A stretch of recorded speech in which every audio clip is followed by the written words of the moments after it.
बरसों पहले एक भयानक तांत्रिक ने अपनी तंत्र क्रिया के जरिए एक मासूम लड़की के साथ रिश्ता बनाकर उसके पेट से जन्म लिया था। इस तरह से वो अपने जैसे लोगों की संख्या इस दुनिया में बढ़ाना चाहता था।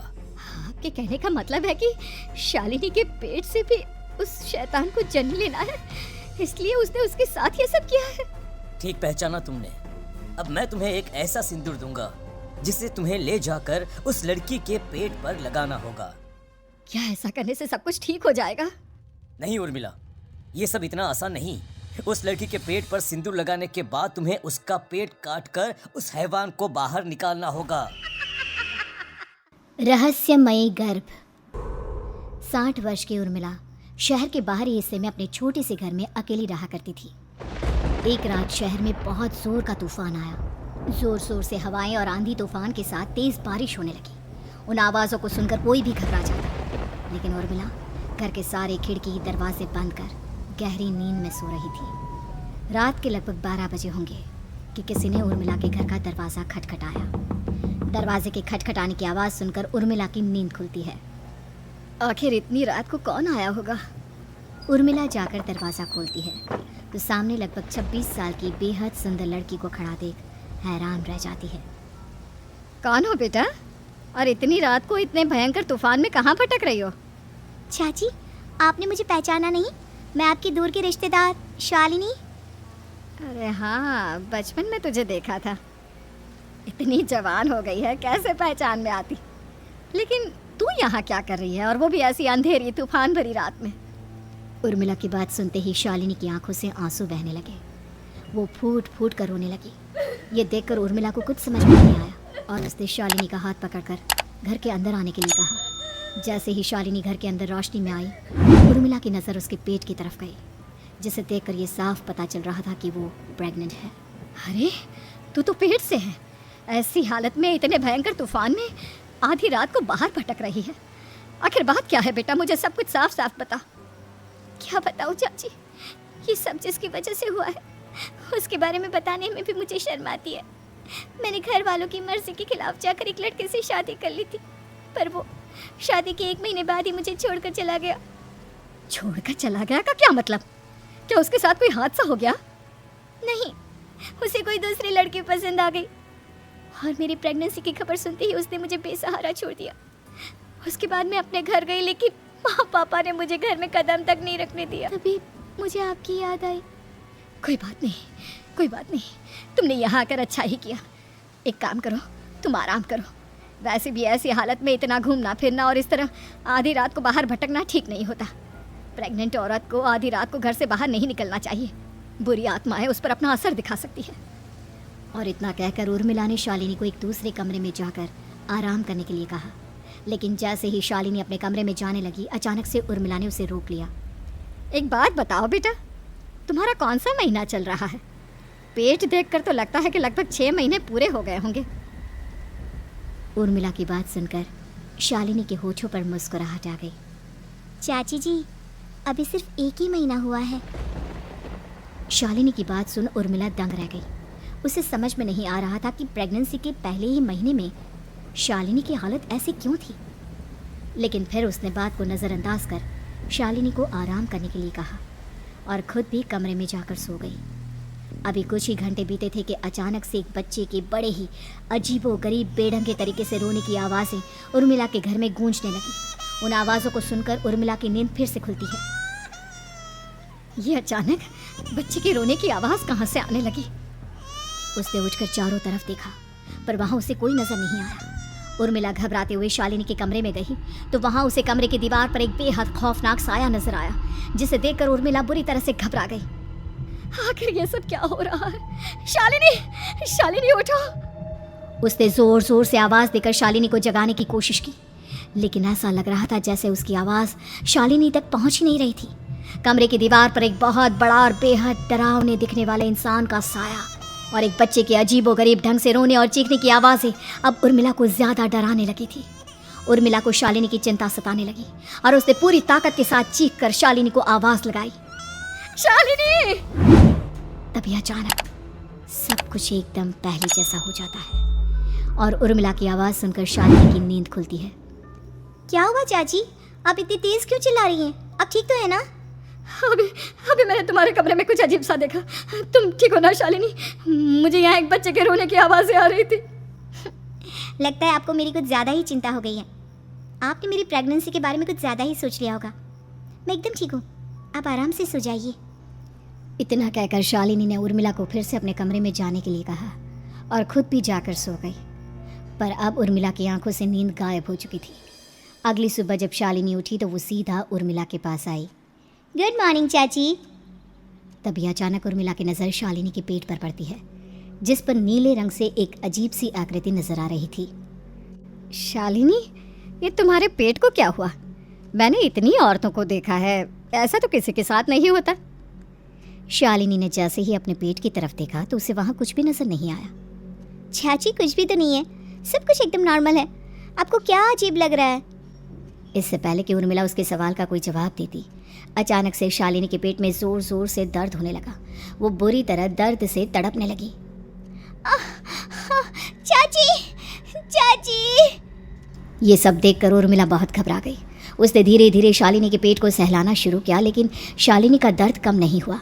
उर्मिला जाकर रसोई से पानी का गिलास लेकर आई और शालिनी को पानी पिलाने की कोशिश करने लगी। ले बेटा, पानी पी ले, तुझे आराम मिलेगा। ले ले। नहीं चाची, मुझे बहुत तेज दर्द हो रहा है। अरे थोड़ा पी ले बेटा। जैसे ही उर्मिला ने शालिनी को पानी पिलाया, उसने देखा कि गिलास में बचा पानी का रंग नीला पड़ गया और शालिनी की आंखें अजीब हो गई। उसके पेट पर बच्चे का एक डरावना चेहरा नजर आने लगा। ये सब देखकर उर्मिला की डर से हालत खराब होने लगी, पर तभी शालिनी का दर्द ठीक हो गया। बेटी, अभी तुम्हारा दर्द ठीक है तो ऐसा करो, तुम थोड़ी देर आराम कर लो। शालिनी को आराम करने के लिए कहकर उर्मिला तेज कदमों से चलकर घर से बाहर निकल जाती है और पास ही रहने वाली एक औरत कालिंदी के पास पहुंचती है। अरे उर्मिला बहन, बड़े दिनों बाद दिखाई दी, क्या हुआ? बहुत घबराई हुई सी लग रही हो, सब ठीक तो है ना? क्या बताओ कालिंदी बहन, मेरी एक दूर की रिश्तेदार आई हुई है। वो पेट से है और उसके साथ ना अजीब अजीब चीजें हो रही है। अब उर्मिला सारी बात कालिंदी को बताती है, जिसे सुनने के बाद काले जादू और तंत्र विद्या की माहिर कालिंदी एक ताबीज बनाकर उसे देती है। बहन, मुझे शालिनी पर किसी बुरी आत्मा का साया लगता है। ये ताबीज ले जाओ, आज रात को 12 बजे उसे पहना देना, फिर सब ठीक हो जाएगा। उर्मिला ताबीज लेकर घर वापस आती है और अब आधी रात के होने का इंतजार करने लगती है। जैसे ही आधी रात होती है, वो नींद में सोई शालिनी को ताबीज पहना शांति से अपने कमरे में आकर अपने पलंग पर लेट जाती है। अब सब ठीक हो जाएगा, ये सोचकर उर्मिला शांति की एक सांस ही लेती है कि तभी अचानक उसकी आंखों के सामने कुछ ऐसा आता है जिसे देखकर उर्मिला डर से चीखने लगती है। तुम कौन हो? कौन हो तुम? जाओ यहाँ से, जाओ जाओ यहाँ से। तभी उर्मिला की एक जोरदार दर्द भरी डरावनी चीख वहां पर गूंज गई।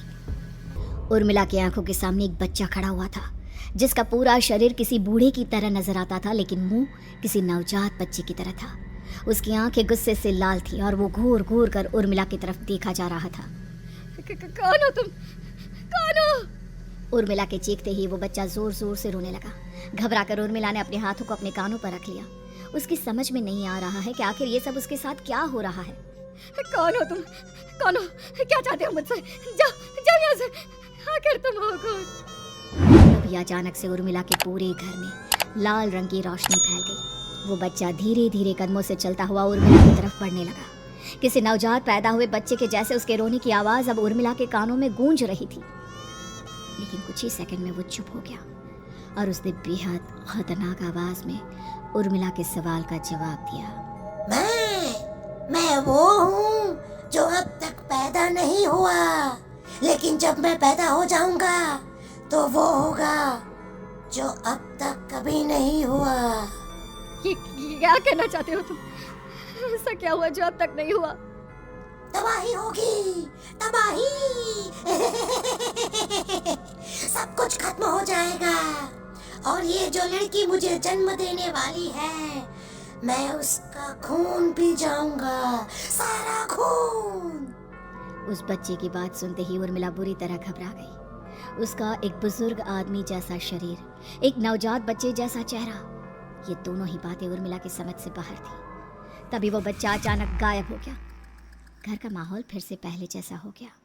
लाल रंग की रोशनी भी अब गायब हो चुकी थी। उर्मिला दौड़कर शालिनी के कमरे में पहुंची, जहां वो गहरी नींद में सोई हुई थी, पर उसके गले का ताबीज गायब हो चुका था। उठो उठो शालिनी, उठो बेटा, मुझे तुमसे ज़रूरी बात करनी है। अरे चाची, क्या हुआ? इतनी रात को आप परेशान क्यों कर रही हैं? सब ठीक है ना? अभी जब तुम सो रही थी ना, तो मैंने तुम्हारे गले में एक ताबीज पहनाया था। कहाँ गया बेटा, बताओ मुझे। शालिनी ने चारों तरफ अपनी नज़रें घुमाकर देखा, लेकिन वहाँ पर कोई ताबीज नहीं था। वह हैरानी से उर्मिला के चेहरे की तरफ देखने लगी। उसे समझ में नहीं आ रहा था कि आखिर उर्मिला किस ताबीज के बारे में बात कर रही थी। नहीं चाची, यहाँ कोई ताबीज नहीं है। लगता है आपने कोई बुरा सपना देखा है। मैंने कोई बुरा सपना नहीं देखा। खैर छोड़ो, तुम अब सो जाओ, कल सुबह बात करते हैं। डर और घबराहट की वजह से उर्मिला की आंखों से नींद तो जैसे बिल्कुल गायब हो गई थी। अगली सुबह उर्मिला बिना कोई देर किए गांव के बाहर एक छोटी सी झोपड़ी में रहने वाले बूढ़े पंडित के पास पहुंची। पंडित जी, मेरी मदद कीजिए। अरे आओ आओ उर्मिला, क्या हुआ? सब ठीक तो है ना? क्या बताओ पंडित जी, बहुत बड़ी मुसीबत है। मेरी दूर की एक रिश्तेदार लड़की पेट से है और उसके साथ बहुत डरावनी चीज़ें हो रही है।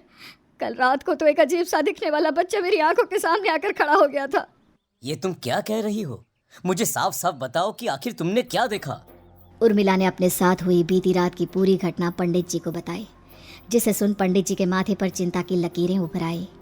अनर्थ होने वाला है, अनर्थ।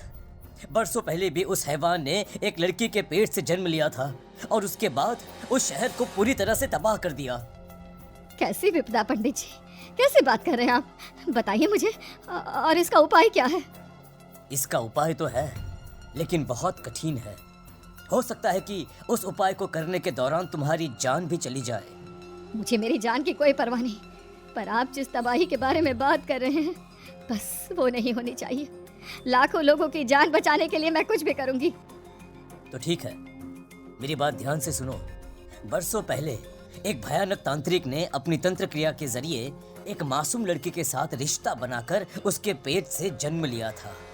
इस तरह से वो अपने जैसे लोगों की संख्या इस दुनिया में बढ़ाना चाहता था। आपके कहने का मतलब है कि शालिनी के पेट से भी उस शैतान को जन्म लेना है, इसलिए उसने उसके साथ ये सब किया है। ठीक पहचाना तुमने। अब मैं तुम्हें एक ऐसा सिंदूर दूंगा जिसे तुम्हें ले जाकर उस लड़की के पेट पर लगाना होगा। क्या ऐसा करने से सब कुछ ठीक हो जाएगा? नहीं उर्मिला, ये सब इतना आसान नहीं। उस लड़की के पेट पर सिंदूर लगाने के बाद तुम्हें उसका पेट काटकर उस हैवान को बाहर निकालना होगा। नहीं पंडित जी, मैं ये सब नहीं कर सकती। मैं भला एक जिंदा लड़की के पेट को अपने हाथों से कैसे काट सकती हूँ? अगर तुमने ऐसा नहीं किया तो कुछ ही दिनों में वो हैवान उस लड़की के शरीर से जन्म लेगा और उसके शरीर के सारे खून को पीकर अपनी ताकत को बढ़ाएगा। उसके बाद वो धीरे धीरे इस पूरे शहर को तबाह कर देगा। यहाँ पर कोई जिंदा नहीं बचेगा। लेकिन अगर मैं उसके पेट को काट दूंगी तो क्या वो जिंदा बच पाएगी? अगर शालिनी को कुछ हो गया तो, अगर उसकी मृत्यु हो गई तो? ऐसा कुछ नहीं होगा उर्मिला, तुम्हें अपने मन को पक्का करके ये काम करना ही होगा। सिंदूर लेने के बाद उर्मिला झोपड़ी से बाहर निकलने ही वाली थी कि तभी पंडित जी ने उसे पीछे से आवाज देकर रोका। उर्मिला, उस लड़की का पेट काटकर हैवान को बाहर निकालना ही काफी नहीं होगा। तुम्हें ध्यान रखना होगा कि ये सब करते हुए उस बच्चे का जो आधा बूढ़े का शरीर है उस पर सिंदूर की एक बूंद भी ना लगने पाए, क्योंकि अगर ऐसा हुआ तो वो तुम्हें और बाकी सबको कच्चा खा जाएगा। पंडित जी की बात सुन उर्मिला की आंखें फटी रह गई और उसके शरीर में डर की लहर दौड़ गई। फिर भी उसने हिम्मत की। ठीक है पंडित जी, मैं पूरी कोशिश करूंगी कि मैं उस हैवान को वहीं के वहीं खत्म कर पाऊं। इसके बाद उर्मिला तेज कदमों के साथ घर वापस आती है। दिन बीतता है, रात का अंधेरा छाने लगता है। शालिनी खाना खाकर सोने चली जाती है और उर्मिला लगातार उसके गहरी नींद में सो जाने का इंतजार करने लगती है, जिसके बाद उर्मिला दबे कदमों से शालिनी के कमरे में पहुंच गई। मुझे ये करना ही होगा। अब उर्मिला ने धीरे धीरे शालिनी के पेट पर पंडित जी का दिया सिंदूर लगाना शुरू किया। उर्मिला के हाथ बुरी तरह से कांप रहे थे। उसके एक हाथ में चाकू था जिससे वो पेट काटने वाली थी। उर्मिला ने एक नज़र शालिनी के चेहरे की तरफ देखा और फिर डरते हुए उसके पेट पर चाकू चलाना शुरू किया। कमाल है, मैं इसका पेट काट रही हूँ और ये आराम से सो रही है। इसे दर्द नहीं हो रहा क्या? तभी अचानक उर्मिला के कानों में बच्चे की रोने की आवाज़ सुनाई देने लगी। उसने घबराकर चारों तरफ देखा पर वहाँ पर कोई नहीं था। बस रोने की आवाज़ लगातार आ रही थी। उर्मिला बिना रुके लगातार शालिनी के पेट को काटती रही। उसे इस बात का भी ध्यान रखना था कि सिंदूर बच्चे के बूढ़े आदमी वाली शरीर के हिस्से पर ना लगे। कुछ ही देर में वो हैवानी बच्चा उर्मिला के हाथों में था। उसने बड़ी ही सावधानी से उस बच्चे को बाहर निकाला और पंडित जी के कहे अनुसार उसे घर से दूर जलाने के लिए ले गई। पर तभी उसके सामने वही बूढ़े शरीर और बच्चे के चेहरे वाला बच्चा आ गया। अपनी गोद में और सामने भी बच्चे को देखकर उर्मिला हैरान रह गई। मुझे मारोगी? मुझे इतनी हिम्मत कैसे आ गई तुम्हारी? तुम पैदा नहीं हुए हो और मुझे पता है जब तक तुम्हारा जन्म नहीं हो जाता तो मुझे कुछ नहीं कर सकते। इतना बोलते ही उर्मिला तुरंत उस बच्चे को घास के ढेर पर फेंककर उसमें आग लगा देती है, जिसके तुरंत बाद वो बूढ़े आदमी के शरीर और बच्चे के चेहरे वाला अजीब तांत्रिक का भूत भी वहाँ से गायब हो जाता है। कुछ देर बाद उर्मिला घर पहुँचती है तो वो ये देखकर हैरान रह जाती है कि शालिनी का पेट अपने आप जुड़ चुका था। शुक्र है भगवान का और उन पंडित जी का, अब सब ठीक हो जाएगा। सुबह शालिनी सोकर उठती है तो अपना पेट देख पूरी तरह घबरा जाती है। चाची, चाची ये सब क्या हो गया? मेरा पेट अचानक कम कैसे हो गया? मेरा बच्चा कहाँ गया चाची? बेटी, वो बच्चा नहीं, एक खतरनाक तांत्रिक था जो तुम्हारी कोख से जन्म लेकर सबको मार देना चाहता था। वो पैदा होते ही तुम्हारी जान भी ले लेता, इसलिए मैंने पंडित जी के बताए उपाय से उसका खात्मा कर दिया है। अब सब ठीक है।